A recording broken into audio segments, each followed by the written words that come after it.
My brother lost his job along with all his savings several months ago, and soon after he asked me if it would be okay if he and his wife stayed with me until they could afford their own place again. I hesitated at first, considering I only have a one-bedroom apartment, but according to them they had no other options, so of course I invited them over and bought a blow-up mattress for the living room. For the first month things were manageable, although admittedly cramped. Then my brother told me that sleeping on the mattress was giving him back pains. So he asked if he could buy a small double bed for the living room. The living room is by far the biggest room I have, so I told him that would be fine as long as there was still room for my couch, TV, bookshelves. The living room is also connected to my kitchen in an open plan style. So I reminded my brother to leave walking space around the bed. It's now been 2 months and things have gotten a lot worse. When they first moved in, I would still use the living room every day to unwind on the couch after work. Now whenever I go in, there's a strange vibe like I'm intruding. My brother and his wife are often sitting in bed together when I go in. I always knock and stare at me pointedly until I leave. Sometimes when I sit down they will directly ask me for some alone time and say they would like the room to themselves. This came to a head yesterday when my sister-in-law messaged me with a timetable she'd made of when it would be a good time for me to use the living room. The timetable basically says that they will allow me into the room for an hour each evening, plus 20 minutes around meal times. I basically shut her down instantly and told her there was no way I'd be following the timetable since in the end it's my apartment. She sent me back a huge message with a dozen paragraphs about how my constant presence was ruining her marriage with my brother and they feel like they have no privacy. I tried to talk this over with my brother that night, but when I got home neither my brother //SIL were talking to me. So he's clearly just as pissed. Today an Amazon parcel arrived for my brother with a lock for the living room door, which I told him there's absolutely no way I will allow him to install. My brother says I'm creepy for wanting constant access to where they sleep and he's insisting on installing the lock anyway. I am a 28 years old female was named after a really obscure character from Greek mythology. My preferred nickname is taken from the end of my name. I always introduce myself with I'm my name, but you can call me nickname. None of my co-workers in the small business we work for have ever had a problem with this before, until Megan, the niece of Jeff, one of the 2 owners, was hired. Jeff and Dave co-own the business, but Dave does the actual day-to-day running of the business. I introduced myself and my nickname as usual, but she immediately said that Bessie, not the actual name, would be a better nickname because it comes from the beginning of my name and that she liked it better. I told her I really didn't like that nickname and wouldn't answer to it and asked her to please not call me Bessie, but she insisted that it was so much prettier and that I just needed to get used to it. For the next 2 months she tried to call me Bessie, but I completely ignored her whenever she addressed me that way. Even when I knew she really needed help with something, she would call my desk phone and say, "Hey, Bessie," I would reply, "You have the wrong number, there's no Bessie here," and hang up.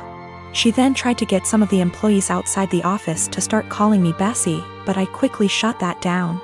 I usually finish my work early and help them with a lot of tedious little things that aren't part of my job description, and threatened to stop helping them unless they used my preferred nickname. Friday she decided she was going to get me to respond to Bessie no matter what. We have an open office design but are at opposite ends. She started calling out Bessie in a sing-song voiceover and over again to try and annoy me enough to respond. Other coworkers got annoyed, most telling her to stop and one Lisa telling me to just let her call me Bessie already. I refused and she kept calling out Bessie louder and louder, until Dave barged in. He'd been on a conference call with an important client and could hear her yelling from his office down the hall. He told her to be quiet and that if she called me Bessie one more time, he'd write her up and dock her pay. Later, Megan cornered me in the break room, called me in for getting her in trouble and called me Bessie again for good measure just as Dave was walking in to heat up his lunch. He gave her a stern look and said, "I warned you." Then he walked to HR to have her written up.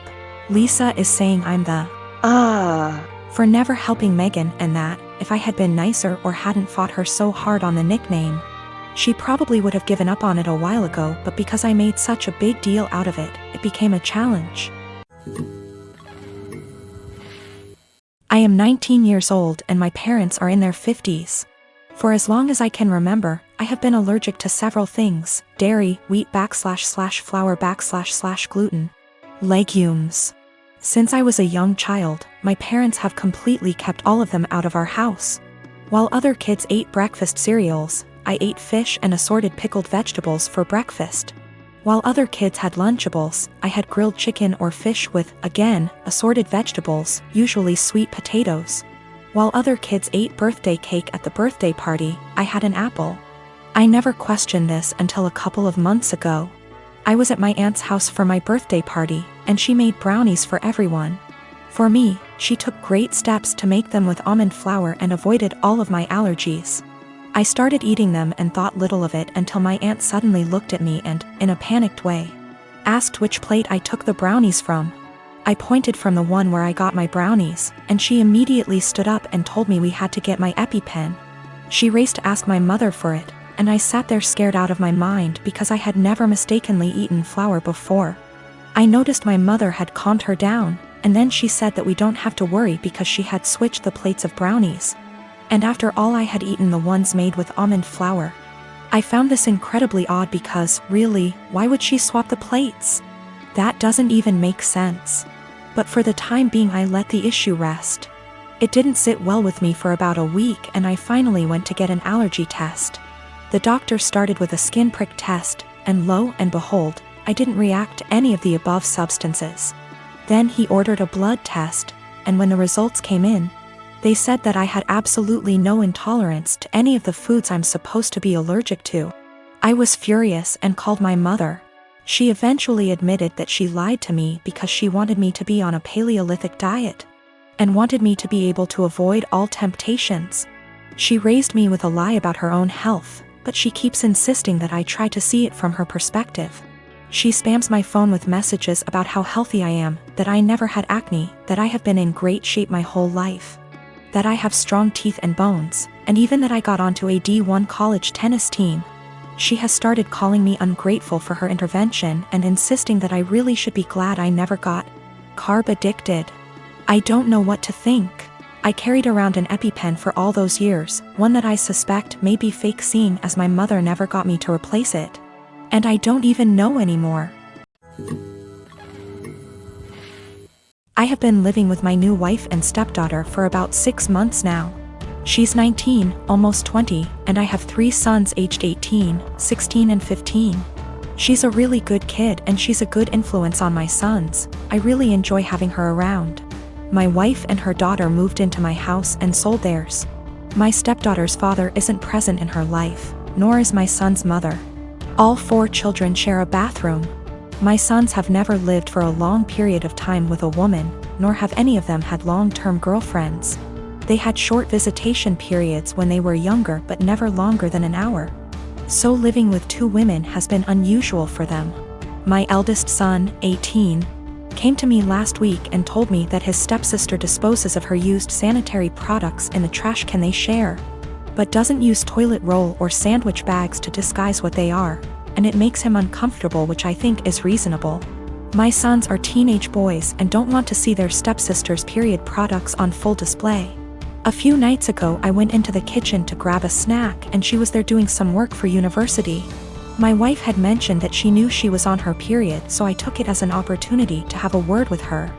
I told her my sons were uncomfortable and asked her if she'd mind putting her used products in diaper bags or flushing them down the toilet. She laughed and told me it was rich coming from a man who sheds like a gorilla and has produced 3 skid-marking sons, which I thought was just an unnecessary attack. I've been nothing but nice to the girl and it's hardly a comparison. My sons shouldn't be subjected to her unhygienic products if it makes them uncomfortable. She went on to lecture me about how tampons can't be flushed and that it's bad for the environment if she uses diaper bags for everyone, which I think is just an excuse. I called her a scruff and told her that this was my house and that what I say goes. I later asked my wife if she could have a word with her, and she told me I was being ridiculous and that her daughter has had her period for 10 years and knows what she's doing. When I told her it was making my sons uncomfortable, she said my sons needed to get a grip and turned over and went to sleep. This is a genuine issue to me and she didn't care enough to have a discussion about it. I asked my stepdaughter again in the morning and she did the same as her mother, completely dismissed it. Both of them have told me to stop being so silly, but I don't see how I'm being unreasonable when it makes my sons uncomfortable.